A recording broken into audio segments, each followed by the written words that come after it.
Hey everyone, welcome to Zeitgeist Zealots. I'm Forrest. I might be Major. And I'm Robbie. Matt, maybe. And I am definitely just the tip. So yeah, we got some scrolls in this episode. You never know. He's a super scroll, super scrolly. What's up, guys? Maybe episode 3.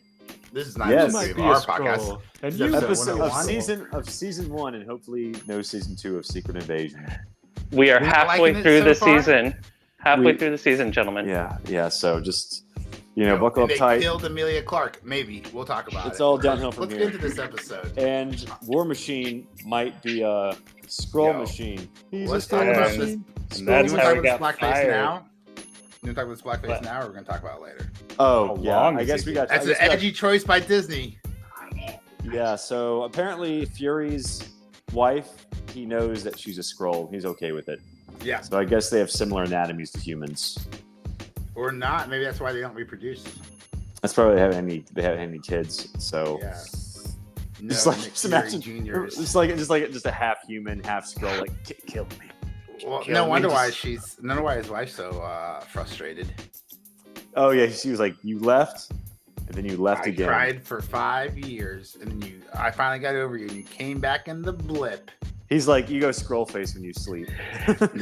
So, can I just say, still to this day, how ridiculous the whole idea of the blip is, and even when they try to put a face to everything and try to make it no guys, this is legit, instead of us just winging it, it just comes off very hollow. Yeah, it's basically like it was.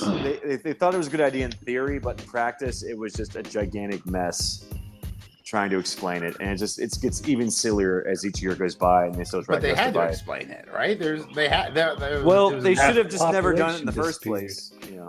So how does the economy not tank when you have half the population disappear? How does the world keep going? You have And then- 500,000 scrolls and then- move in. And then when everybody comes back, they kind of alluded it to, Eagle Guy and Summer Guy, that show where it's oh no, we have to re-refuge the people who disappeared and came back because we took their homes while they were disappeared or something. Like I said, every show so far has had a quick callback to the blip, but it's only just this quick in the background kind of comment. And It's then it just cosmetic, never, you're right. it never is discussed again. And this is another sample where it's just not discussed, and it just goes to show you how ridiculous it is. Maybe because the whole concept of the Infinity Gauntlet being able to snap your fucking fingers and wipe out half of all life. That's an idiotic idea. It's not even scary. It's stupid. You're what?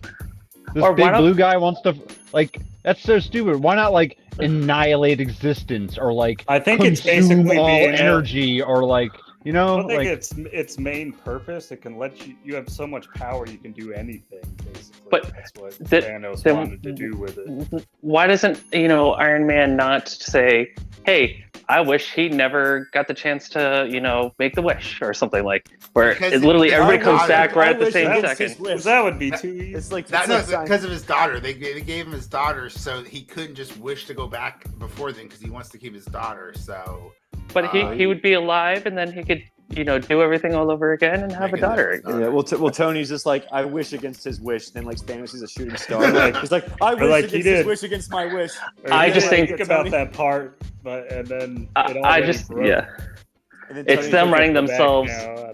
into a corner, and they're trying to still justify this instead of just completely ignoring it, which is what they should do at guys, this point. admit it, Matt. You're just upset that you didn't see Ant-Man crawl up Thanos' butt and explode. Yes, and yes, you've just still to been this day. bitter ever since. Yep.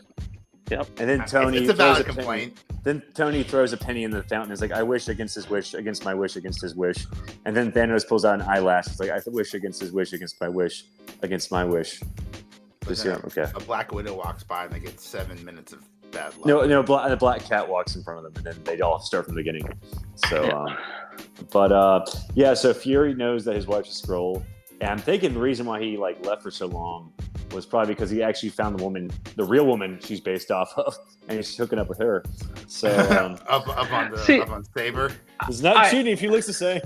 I took it as, he has this. It goes to show how deep of a relationship he has with these, beings, and so part of him trying to find him a world has kind of consumed his life. Like, it's not just her that he's in love with; it's so much he has, just so much after the blip and realizing how like fucked everything is.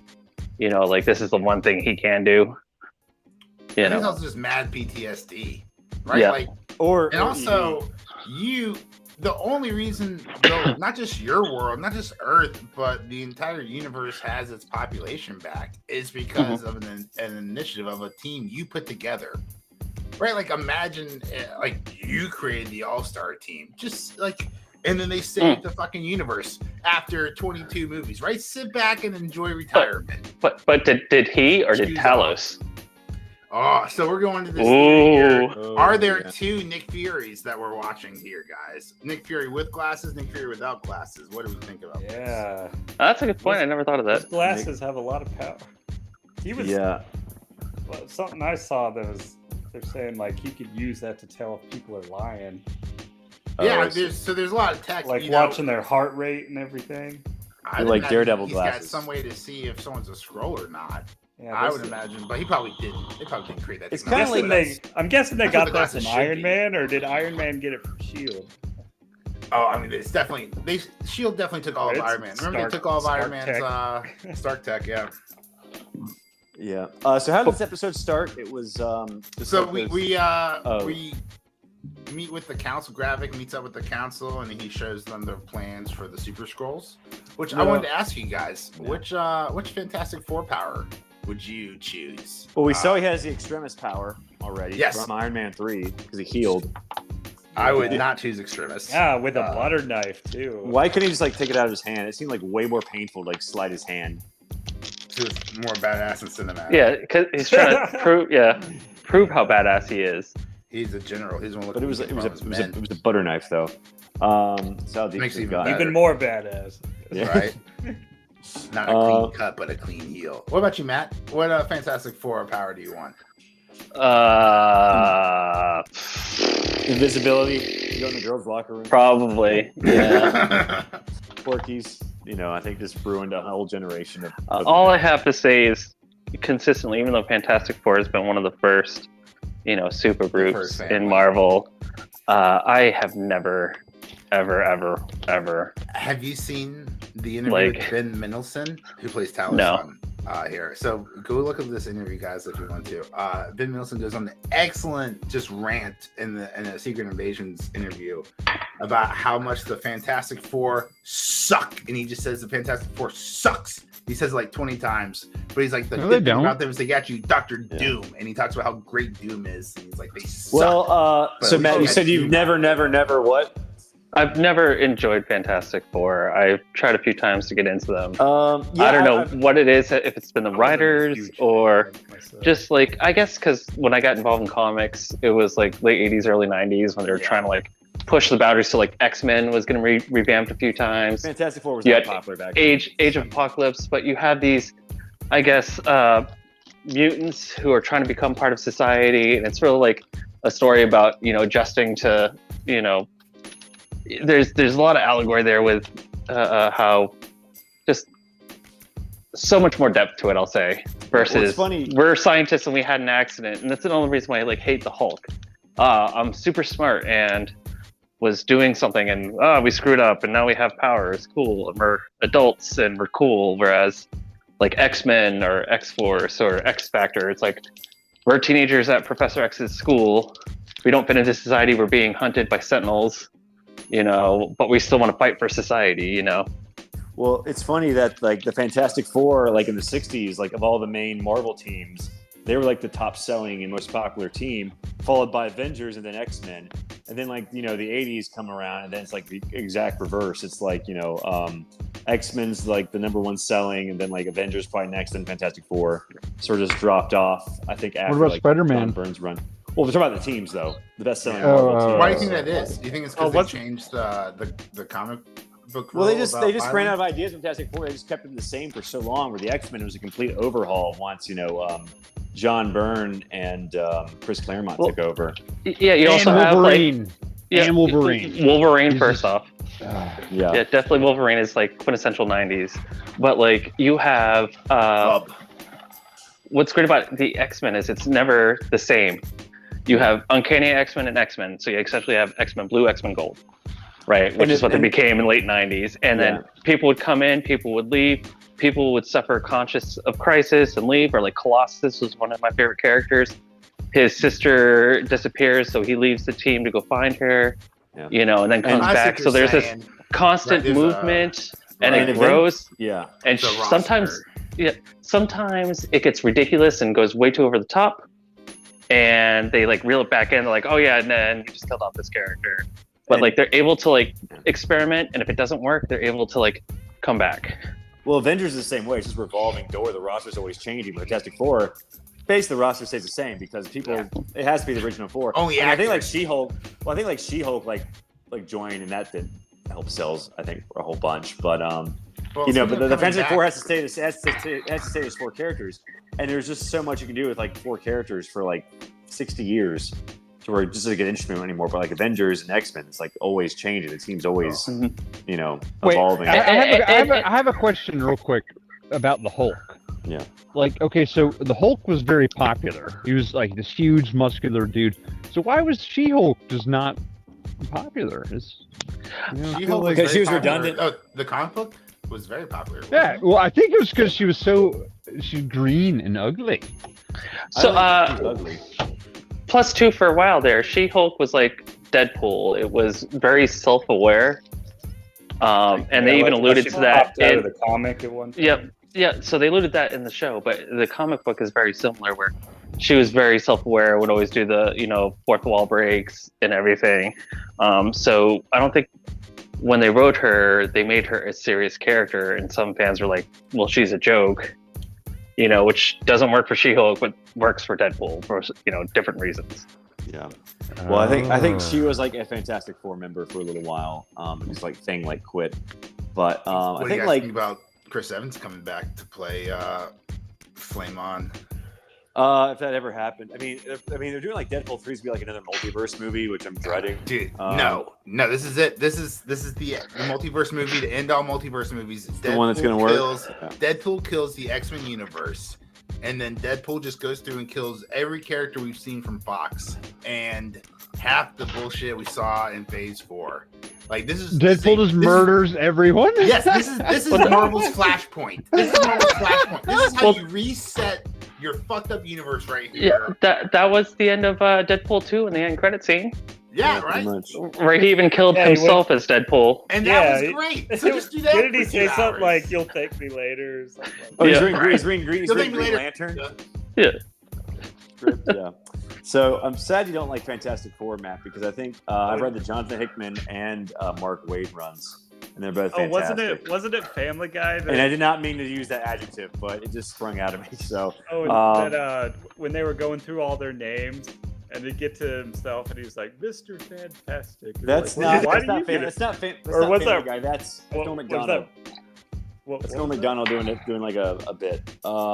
I don't think Robbie knows who Norm Macdonald is. You don't know Norm? Norm's hilarious, man. Yeah, it's here for Norm.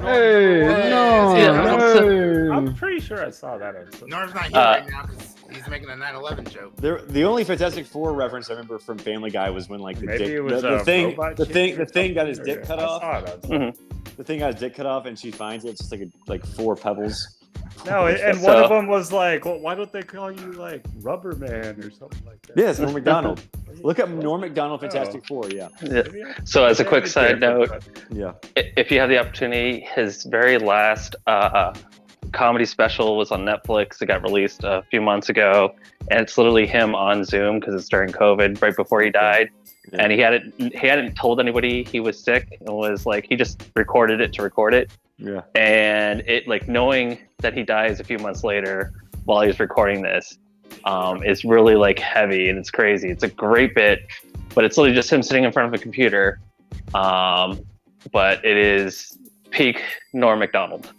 Yeah, it was What? great. Wow. Okay, definitely. Well, really shows you how much we love Secret Invasion. Yep. We're just having a great conversation. Yeah.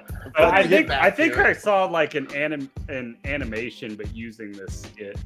Oh yeah, yeah. That must have been what I I've saw. seen that too. I've seen that too on YouTube. But it's Okay. only Donald doing it. To get back to Secret Invasion, does Yeah. anybody? So I kind of initially liked the scene. I guess they're at the Met or they're some art place In London. Yeah. And they call it parlay. well, so they call it parlay, but what I hate is when they make somebody so powerful in one scene, but later on, like they just like they use it for that scene, but they don't, do more with it.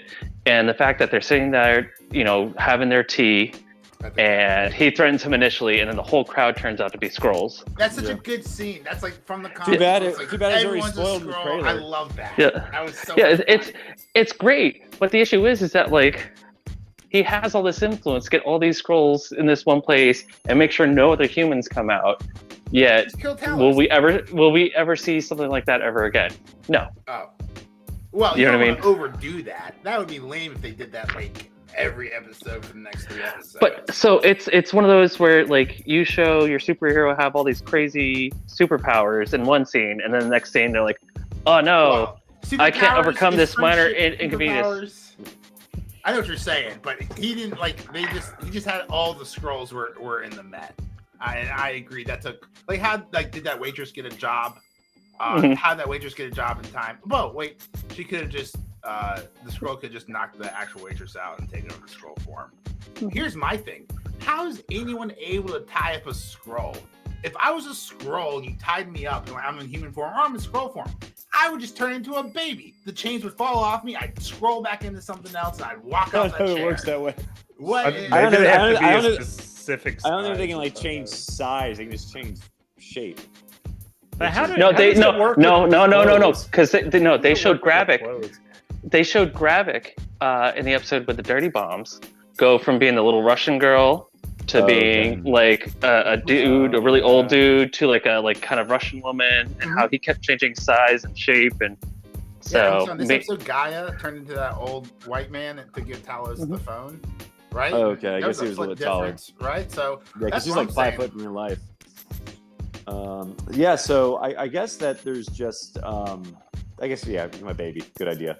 So, Just major that, plot right? hole there. Yeah, You could avoid being tortured because Hey, that's my nickname, major or- plot hole. even if he couldn't escape, he'll be like, ha, bitch. Now I got to torture a baby. Try living with that.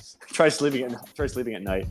Yeah, So- I don't know why isn't like every Skrull like go and find I don't know a bodybuilder, Ronnie Coleman from 10 years ago, right? In the middle of the 1990s, go find Arnold Schwarzenegger. Everyone imprint the look of Arnold, and when you ever need to get into a fist fight, you just turn to Arnold Schwarzenegger. You just fucking start rocking people. well, I think he might not have been a good fighter just because he was muscular. He might have been very If the slow. strength comes with it. So What I was would have that? gone with If it's somebody all like Chuck Liddell. What was that? I have a great counterpoint to that. What was that movie with Ryan Reynolds, like the guy or Mr. Writer, where he's nice like guy, a video yeah. game NPC, Oh, and God, there's so like a good. super buff guy that he ends up beating up, which is like a version of himself. But it's you like know. the writing's not finished, so it's just Yeah. generic dialogue. Yeah, What is that? So- movie? Oh, it's so good. It's like Ryan Reynolds, like it's one. Free Guy? About free Free Guy. Free Yeah. Guy. So I haven't good. seen it, yeah.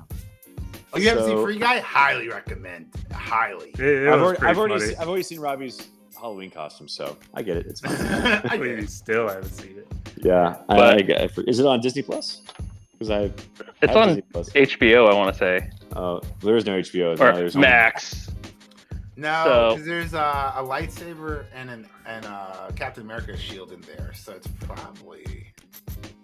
The thing was like 20th Century Fox and And like Hulk- Disney owns Fox. Hulk now. can. Yeah, they use the Marvel So, stuff. but Yeah. to kind of tie back into the Disney you know, Plus. superpowers Disney Plus work one time, but the next they're like not cool. We then go to them going after the Commodore or whatever he is, the Fairbanks.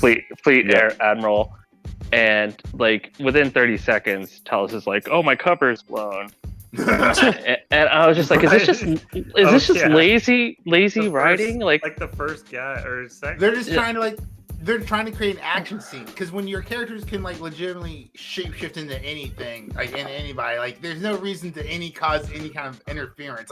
Like if Solid Snake from Metal Gear Solid was a scroll, that would be the easiest game of all time. Mm-hmm. Just keep changing into enemies. Well, he was only caught because the guy said I just ran into you around. Yeah, I just ran into you. Did he even talk on his walkie, saying there's another scroll here? He didn't even say that. He just shot him really loud with an unsilenced It's just gun. My cover's blown. It's like Ben Mendelsohn has contracted to have a certain amount of time per episode, and we just couldn't think of a way to get him on a scroll. But the other question being, so yeah, obviously the Davy guy was a scroll, but were his bodyguards scrolls? And do they deserve to die because they're defending a scroll? Maybe he doesn't even know because his son didn't know. So a couple of the bodyguards are disposable. Last bodyguard definitely drops scroll. So all bodyguards have life insurance. If they can't change size, what if he just kept getting other scrolls to keep turning into his son? It's kind of like watching a Steven Seagal movie. Where you're why is he murdering these people? No. Wait a fucking second, Robbie. What? Why would that scroll care about his son if that's not really the dad?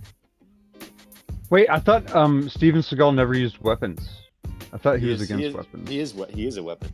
Yeah, he is a weapon. No, now when he's in a chair, especially because he can't stand up while fighting. You know what I'm talking about? Zachary, the Fairbanks, the Admiral guy. Oh yeah, because he's not. Well, they get so into the role that they're learning the emotion. I mean that'd be a nice cop out. I thought that was just a ploy to I don't know. Because it was a standoff, right? He had a gun to Talos, and Fury had a gun to the kid, and then the guy gave up instantly. Why? That's not your son. Well, I just thought that was kind of more he was playing for time, trying to I thought initially he was going to try to say he wasn't a scroll, even though he just defeated a scroll or was holding another scroll, Right.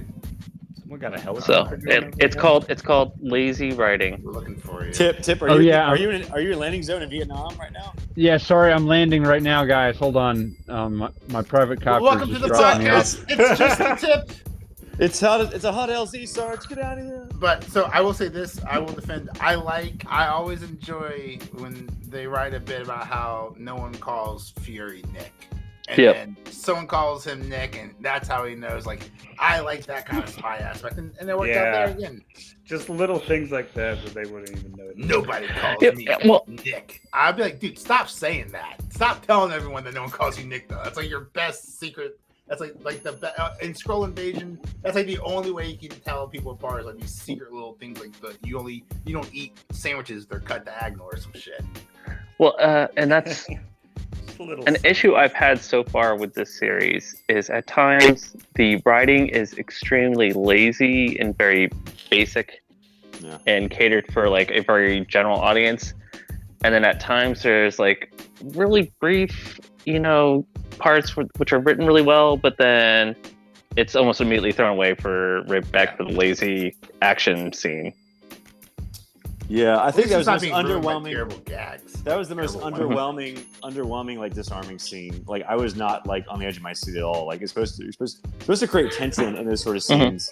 And I just was not. I was just excited. Give up his gun and get his son back. And when did Gaia go back to being on her dad's side? Did I miss it? Yeah. Did I miss Apparently, she's always been a double agent. Well, now she's a triple agent because she was a double agent when she went to help her dad the first time. Agent. Now she's a triple agent. So I guess we should talk about the end where Gaia gets shot. All right, so Gaia finds out the code. So it looks like spoiler warning. Gaia died. Gaia died. So first off, Gaia, they need the code. They need the code because they shot Fairbanks. Fairbanks talks shit to Talos about Gaia. Gaia just shot him out of rage.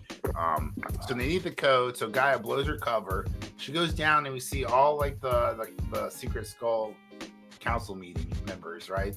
Or at least their human forms. They're all locked up, being harvested. So she gets the keyword Zachary. They stop it. Her cover is blown, so she drives away. we drive past a empty guard post, which I thought was a really nice homage to Godfather 2. Mm-hmm. And then I don't know why she stops, right? Like, he's not really blocking the road. She should just kept driving the motorcycle. But the headlights, oh my God, headlights. I gotta start. There's the Skrull's weakness. Deer in the headlights. They're like deer. They see the lights. Deer just stopped. She got hit with a piece of light, just like. Could have just ran her over. Emo kid. Yeah, she could just kept driving anyway. No, he could just ran her over and saved a bullet. And she gets shot. Dude, was he out of the car or did he get out? He was out of the car. Yeah, he talked. Yeah. And he was like, turn around, and she was like, "No, look me in the face when you shoot me. Just know that you're not the leader of the Skrull. You're gonna be the end of us." Yeah. Well, we all know that in Skrull anatomy, that the heart of the Skrull is actually where their colon is, where we would keep our colon. So, I'm pretty sure he didn't kill her. I don't know. I'm thinking because there's an episode of Barry where a guy gets shot in the exact same place, and we think he's dead, but he wakes up. So I mean, but she turned green though, which is usually a sign of how. Well, she has to concentrate. She wants him to. Yeah, exactly. What if she?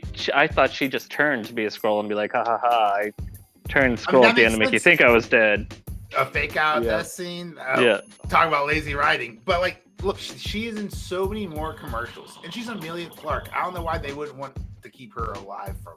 I don't think she's dead. I don't think she's dead either. But I'll be very upset. I'll give them props if they kill her in the 3rd episode, and I'll be very upset if they bring her back. It really just shows how awful Gravik is at being a bad guy when he can't even shoot her in the head to make sure. Like, you always shoot twice. Mm-hmm. You ever see whenever someone's executed, you ever seen you always shoot twice. Wait, he doesn't even check. Wait, are Skrulls good or bad? Depends. They're like people. Some are good, some are bad. And that's life. There's I really just there was a scene earlier where he's talking about statesmen and soldiers, and he's like, I'm a soldier, I kill, so you would think he would know when he shot someone to finish the job, and or maybe just check to make sure that he had a kill shot. And he was even talking about these damn humans, how much they're killing each other, and proceeds to kill another Skrull. Yeah, so it's just a horribly written. He set her up so good, though, right? How dumb is Gaia? Is terrible, double or triple agent, whatever she is at this point, right? Gravik says, hey, I suspect you. And she's like, no, it was definitely Broton. Broton's just weak, which is a terrible name, by the way. Or Brogan, whatever it was. Brogan, yeah. Brogan. And then Broton. The Joe Brogan experience. He has a very conspicuous conversation, and he's like, "Oh, the plane, Neptune, 2200," and it's like, dude, obviously that's no lay low, bro. So can I just say I was maybe I was the only one, but the second he said that, I'm like, he's setting her up. Obviously he's setting her up. Yeah. Because right afterwards he says the time and place. Wah, wah. Okay, so anyway, so she's maybe dead, maybe not dead. Let's go around the table. Just the tip, dead or not dead? I believe that she is conscious in a comatic state. Matt, maybe dead or not dead? She's definitely not dead. Robbie, dead or not dead? Yeah, I don't think they killed her off yet. The person we might call Forrest, dead or not dead? I believe there's a Skrull inside of each of us, and no. So remember the ending of the first episode too. The first episode ended the same way. Wait, Major. Wait. With Agent, what's her name? With Agent, what's her name? Yeah, Agent, what's her name? Lying in the same position after just being shot by Gravik. So I just think it's a lazy way to be like, haha, we made you think. Hasn't come back yet either. Yep. They had to protect her by making people think she's dead. I guess. Oh, what if Talos gets one of his henchmen to impersonate Gaia? No one. And let's not forget that Nick Fury did the exact same move in Winter Soldier, where they shot him. Faking a death. And they brought it back. So that means nothing. Shooting someone and watching them die means nothing. There's no consequences anymore. I guess that's the truth. Well, maybe there are consequences for the person on the other end of Mrs. Fury's bullets. Let's talk about this scene. So we cut to Nick Fury's wife, ex-wife, whatever. She's growing some pot in her basement, and she gets a phone call.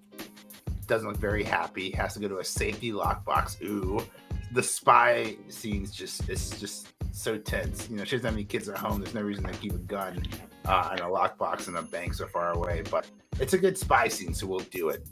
And so she gets it. She opens it up, and it's a gun.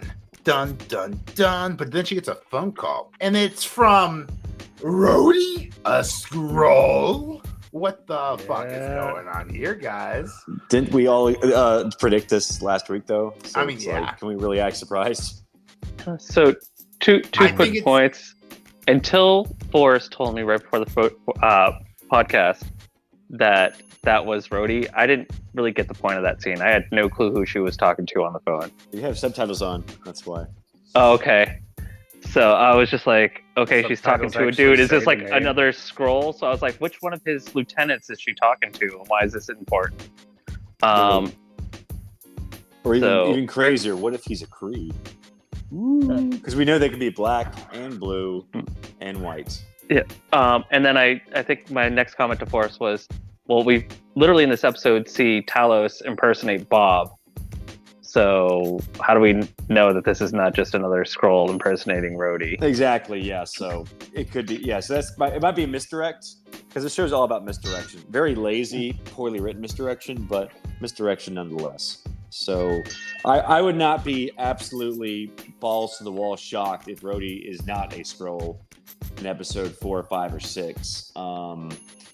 Because they're about to give him his own show called Armor Wars. But I mean, they could like have him wake up and he's like, now the real war begins. The real wars begin involving armor. Looks at the camera and winks. So or maybe the end of Secret Invasion is Talos freeing all the people who are being held by the Skrulls for their memories. Yeah. And then that could easily segue into the administration wanting to set Thunderbolts and Armor Wars going. Yep. So so a lot of it could be all planned for, because everything Marvel does is like the plan for the next thing. Except they don't care about making the show that they're working on good. They only care about like setting up the next thing. It's like no single show or movie can have any consequence, because it's all just setting up the next thing. It's all about the next domino. I did want to shout out one thing though. We talked about last episode, and I think Ryan Airy from Screen Crush, shout out to Ryan Airy, also had a great breakdown of this video about it. But just like how weird the writing would be for like, because like Don Cheadle and Nick Fury had a very serious conversation about the struggles of being a black man in America, and then for like Don Cheadle to actually just be a Skrull the whole time, like he's red. I'm waiting for the woke backlash online. That's why I think I'm not entirely sure he is a Skrull, because that's a weird thing to write. Quick shout out to It's Always Sunny in Philadelphia. This week's episode, they actually comment on that as well. About a white person doing a Mexican voice versus a Mexican doing a black person's voice. And it's a little like throwaway scene halfway through the episode this week. But it's just kind of funny how that's like a big thing. You know, we kind of discussed about Secret Invasion this week. Yeah. And then It's Always Sunny is making fun of that on their show. Yeah. But to be fair, Nick Fury was the one who brought up race, not Rhodey. And like Rhodey, the Skrull has all of Rhodey's memories. So he has all his memories of, like the Civil Rights Movement and all that stuff. So I mean, it could still be a Skrull and make it work, but the woke crowd, if they did complain about that when he's a Skrull, he's like, he has all of Rhodey's memories, so you can't really like fault them for like saying what Rhodey would say. That's what he would say if he was really Rhodey, just to counteract Fury. But I guess I could see people are very easily. So it reminds me of Robert Downey Jr. in Tropic Thunder. Which crowd's the woke crowd? Is that the Republicans who hate people and use the word woke, or the people who actually know that systemic racism actually exists and is a problem in our society? Oh, boo! Well, no, that's the woke. That's the definition of woke from 2019. You need to get with the definition of woke from 2023. We're zeitgeist zealots. You need to update your how far behind am I? Well, basically, we're just talking about people who are like offended by anything. Okay. It's like just easily triggered by something. That's it just become this like intended to offend. Yeah, overarching pejorative to mean anything. Basically, like the word racism itself. It's maybe all the isms or any. No, it's the cultural branch of the New World Order. That's what it is. It's silencing voices that are dissenting from the majority. Yeah. By utilizing race and gender to push a probably if different you're in agenda. favor for child genital mutilation, you're woke. But the opposite is not necessarily true. Wow, this has just gone way downhill. I apologize. Yeah, absolutely. as all woke conversations do. Yeah. Let's just say easily. Let's just say like easily offended instead of woke. You know, all right, just like thin-skinned maybe. I don't know. I hear No woke, and I feel like we're quickly going to be lumped in. It is lumped into the far right podcast here pretty soon. Oh God! Oh no! We're far right. It's just that Fox News uses it so much. I would love for Tip to be on a far right podcast and not know it. Tip just in a suit. Wait, what are you talking about? Tip in a suit, just dyes his hair blonde. Wait a second. Find a desk. What's happening here? For the record, it's not a far right podcast. This is for the record. Don't. Oh wow! Apologize for that the guy segue. is on the wall. It would just be really funny if Tip woke up one day and he found himself in a far right podcast. Or Tip just has like a Glenn Beck type show, and he's like writing on a chalkboard.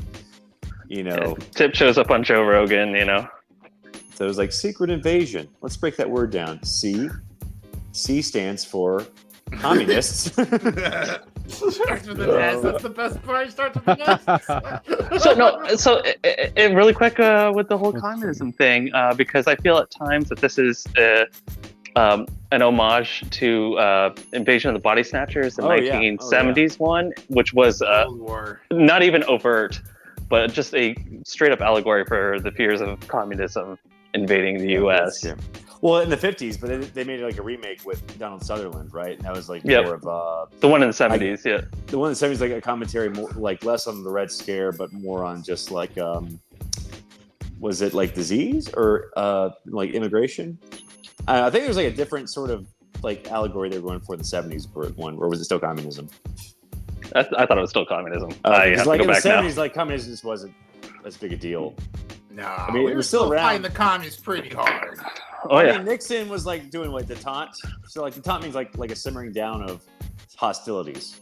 So this wasn't like as big a deal as it was like in the 50s. Someone doesn't know about the industrial military complex.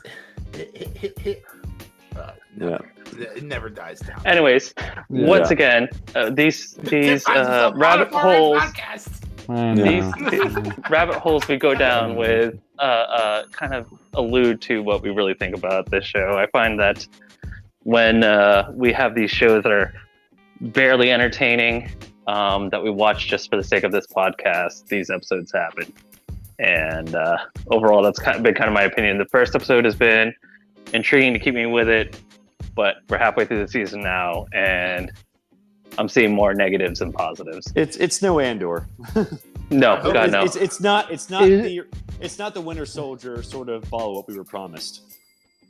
Because like everyone was just like, oh, like in the trailer, was like, oh, this would be like the next Winter Soldier. It's going for that sort of tone. No matter if this wasn't the best TV show, imagine this was the best writing. Wouldn't this actually just in general just still suck ass? Like compared to the comics, like there's like one of the best parts, like finding out like Tony Stark's like a Skrull, or like like that's the whole fun intrigue. It's like who's a Skrull? No one that you care about's a Skrull because we put this on Disney Plus and we gave it a minimal budget because all of our other Disney Plus shows are failing. Black Panther's white best friend's a Skrull, so stuff like that. Well, and too, like there's things you can do in the medium of comic books which you can't do in a TV show, and I think at times Marvel has like tried and just has yet to figure this out, what works and what doesn't work, and definitely Secret Invasion doesn't work.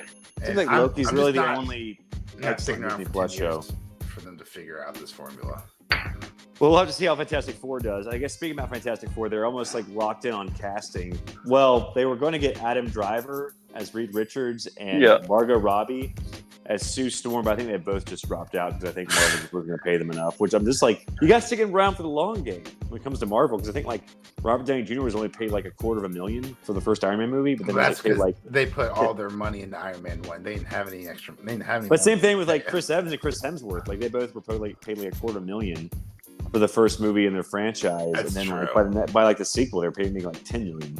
And then by like Endgame, they were each making like $20 million. Chris Evans had played several superhero characters before. Also there, Scarlet Witch. Initially she's just kind of like this throwaway character, not being paid much, and here we have a TV show about her now. So, and they're actually doing like another show called like Vision Quest, which I completely forgot about. So who even knows if it's even gonna be made? And they're doing like another show with like Agatha Harkness that nobody asked for. But that's basically like WandaVision season 2. So I mean. I'm guessing Wanda might be in those two, although she seemed kind of dead. And although, as we already discussed, definitely is nothing in the Marvel universe at this point. So, I think like this is the last Marvel thing to come out besides the Marvels later this year. I think Loki season 2 might be coming out this year, so that could be good. Although Jonathan Majors being in it might be kind of weird, but we'll just see what happens with that. Not a whole lot of. Well, The Boys, I think, is coming out, and Invincible is coming out later this year as well. So, it's gonna be great. That's good. Those will be fun episodes of the podcast on. But this show, not so much. So once again, really quick with this episode, we just set off 3 dirty bombs in Russia, which once again, dirty bombs are apparently just bombs in Disney.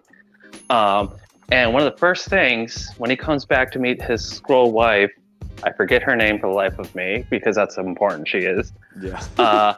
Is what tragic event brought you here back home? And it's like, did you not see 3 dirty bombs, blown up in Russia, and I show up all of a sudden?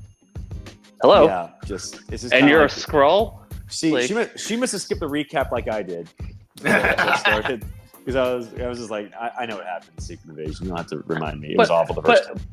But it's already like nobody's talking about these dirty bombs anymore. Yeah. Like we just laid radioactive waste to a part of Russia. There's 2 episodes again, man. And you killed 2,000 people. You think there'd be like an all-out war? Yeah. What is happening there? Rhodey just went and told them, "Fuck off! Find some evidence it was the United States." Yeah, and then you don't call the president here, and then like nobody cares anymore. America, they showed us. They're right. America rules the world, so therefore we shouldn't make this a thing. Isn't it sad that the spy lady like had an actual little eye patch made for her owl clock? I thought that was hilarious. I thought that was hilarious. I thought it was just weird. Like I guess she had to wait till he called her to put the eye patch on. It just seemed like strange timing. That was so weird. Why would you put the eye patch on after you took out the spyglass? I don't know. Well, just like I can't put the eye patch on that I had specially made for this clock until Nick Fury calls me. I think it's a kind of to go back to what I was saying. Always be vigilant, and now she's going to have a reminder of the one time that Nick Fury got better of her. Yeah. So she's always going to be. She has that physical reminder now on that one clock that, hey, 'cause she went on a whole a spiel about clocks, and I forget really what the point of it was, but she obviously loves clocks. And they're a reminder of different times in her life. So therefore, having this as a reminder that Nick Fury got the best of her, she's going to be extra vigilant to make sure nobody's spying on her, because she obviously wasn't being vigilant because one of her own was a Skrull. The Prime Minister? The lady Prime Minister? No, the one. Somebody leaked the fact that they were going to interrogate a Skrull to Gravik. And that was like kind of the point. She's like, well, I have holes in my own system. And so if Nick Fury can get the best of her and he's no longer in his prime, then obviously there's holes in her own force, but whatever. Yeah. Once again, at times great writing, at times horribly lazy writing. There's like little oases of good writing in the show, in the desert of blandness. So, we'll see. I think they're waiting to show like Gravik's like Skrull form, because I think, and hopefully Super Skrull. The Super Skrull form, yes. So We know he already has extremis. He's about to get Groot powers because that was in the trailer. Yeah. I don't know what Frost Beast powers are. Does he just like have like the It's got to be invisibility somehow. Like the Dentine White commercials where you bite it and then like they breathe ice. Dentine ice, yeah. So something like that. Or he can make like what did they do in the first Thor movie? They just like made like swords of ice. Yeah. And they made like swords of ice in their arms, I think, in the first Thor movie. So maybe something like that. Long ago. And then what was the other monster they had on the database? It was Groot, Extremis. Obsidian, Cull, Obsidian Cull. I think wouldn't it have made more sense to do Ebony Maw because he has telekinesis? No, they're copying the powers from the Fantastic Four. So Cull Obsidian is the thing. Who's the Frost Beast? That's the invisible. Somehow they're getting invisibility from frost giants. I don't know. Well, I guess you can do force fields too. So I guess like force fields of ice. There you go. Close enough. So, that's what they're doing. It's a stretch, but they're doing it. Extremis is fire. So yeah, just a really. How come they didn't have like a Super Scroll name or a character in this show called Clert? Because I think Clert is the one. I think you have to pay royalty to Clert. Yeah. But for those, Clert is the original Super Scroll. But that was a religious ceremony. Right? I think it was Clert Gable. They have to pay royalties too. Did you get that joke? I was like, I can't say Clert. The Clert Gable will like Clert. We can't pay you royalties. It's like you're dead. Frankly, my dear, I don't give a damn. With jokes like that, I would assume you're a dad at this point. God. Or everyone had to watch a writer on this show. Everyone had to watch Gone with the Wind in elementary school to know how awful racism was. It's the worst. Yeah. And Zeitgeist Zealots does not stand for it here on our podcast. No. Or wokeness. No, I'm kidding. Or snowflakes. We don't tolerate narrow-mindedness. Open minds, open hearts, open legs. That's our motto. So which snowflakes? The ones that call the snowflakes, or like the actual snowflakes, the real snowflakes, or the snowflakes that get offended when the snowflakes argue back with the people who call them snowflakes. We make along the way. I thought snowflake was just slang for frost giant. Maybe that's what they're called in. Yeah, that's it. Wait, keep us back on track. Yeah, so I think the frost giants are the real snowflakes. So, yeah, I don't. Hey, if you're, I don't know if you can have it. Tweeted us at Diesel Podcast on Twitter. If you're not a snowflake, 6 minutes. Let us know. Tell us how manly you are. Anyone excited for the new Mission Impossible movie? Yes. Come on, I gave you 6 minutes. Yes. I mean, I liked them. I mean, I think Fallout was okay. And then I think Rogue Nation, I saw that one. I haven't seen the fourth one yet, but they're okay movies. I'm just not a huge Tom Cruise fan, and they don't really I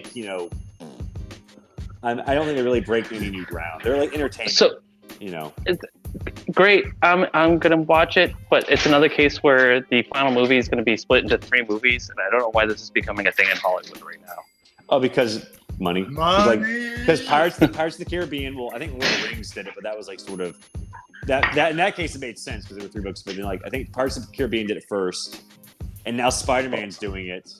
Final Fantasy X supposedly is going to be 3 movies long. Which one? So Final Fantasy X is really going to be part 1 of a 3-part trilogy ending. Isn't Dune? Is Dune going to be 3 parts? Yeah. So Dune's different though. So Dune, part 2 is the finish of the first book, and then he wants to adapt. Villeneuve, whatever his name is, wants to adapt Dune Messiah, which is the next book, which I'm actually intrigued about.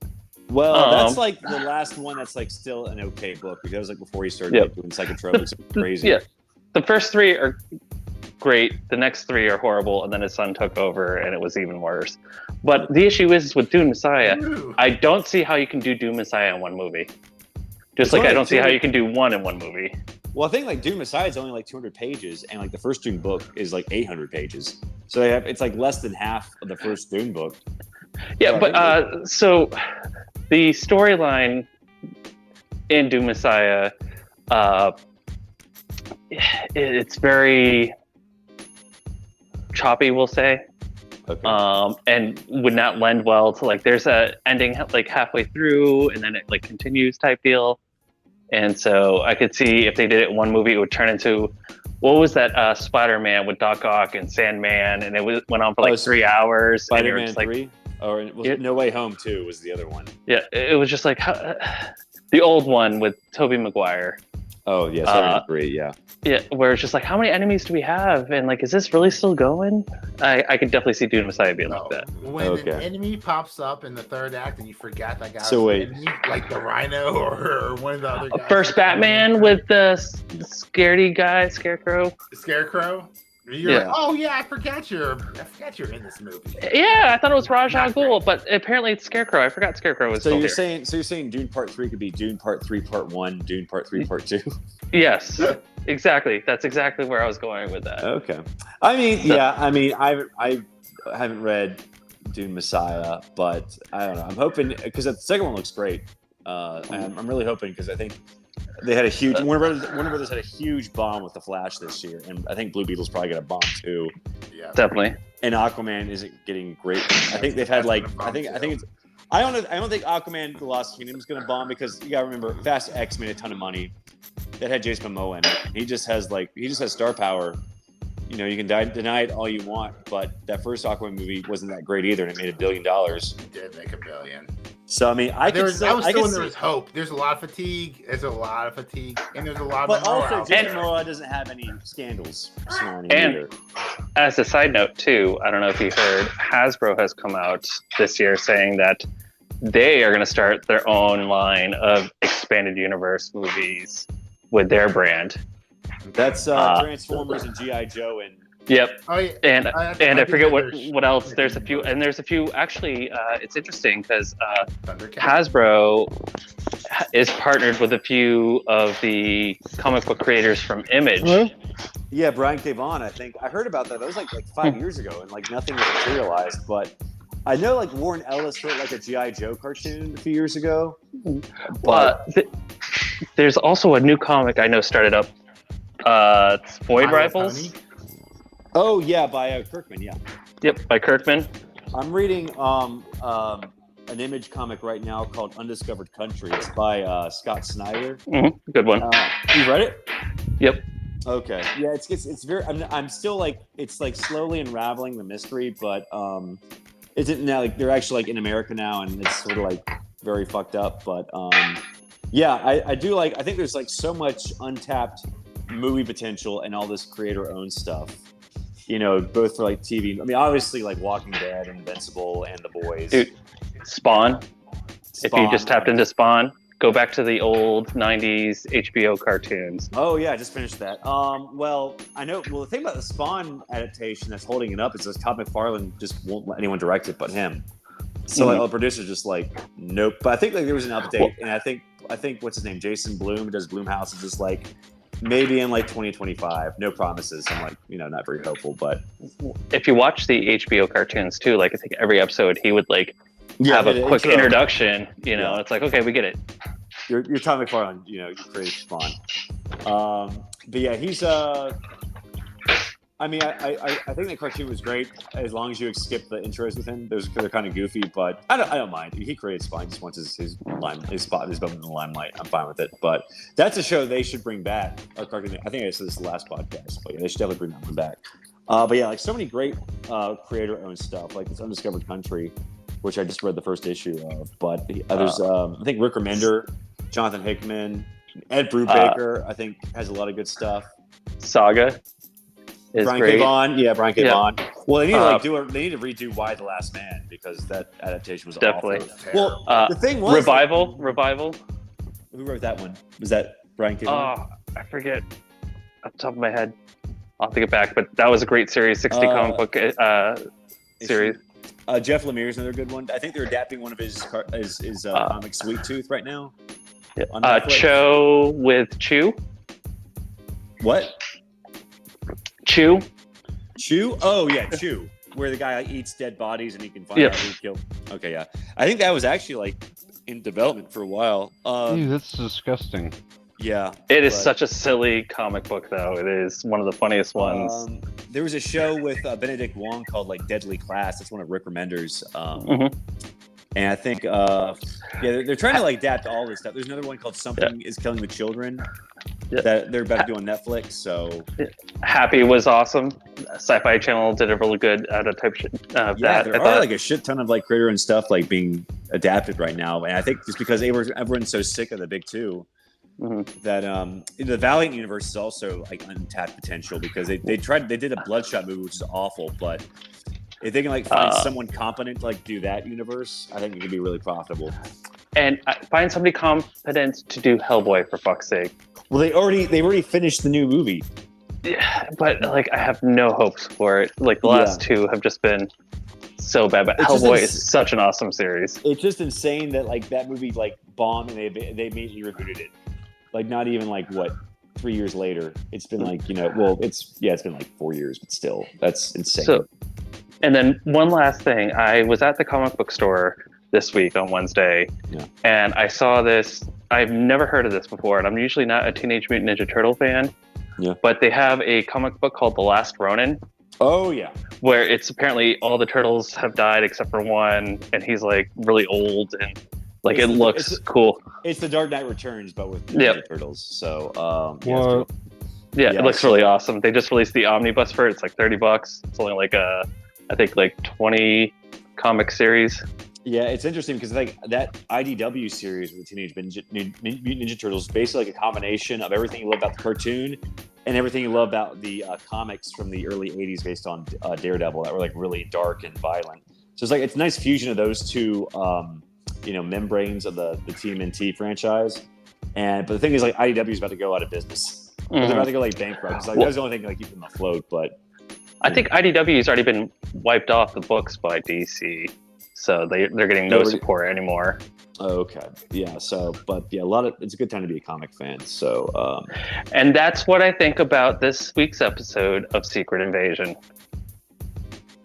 Yeah, there's a lot better stuff they could be adapting. There's much better comics that could be adapting. But yeah, I think nothing really on Marvel. I'm excited for. I guess the Fantastic Four movie, once it finally they announce a cast, and Deadpool 3, I'm interested to see. Although I'm so sick of multiverse bullshit at this point. Hard R, they said today. Hard R for Deadpool 3. We'll see. I believe it. But yeah, I think that's our show for the most part. Major, you want to plug our social media? I do. You can follow us on Spotify or wherever you're listening to this. We have a Twitter. If you want to follow, it's at Zealot Podcast. If we don't care, woke, snowflake, green, frost giant, Groot, Vin Diesel, especially Vin Diesel, tweeted us. We'd love to hear. Bloodshot, right? No extremes. No bloodshots. No bloodshots.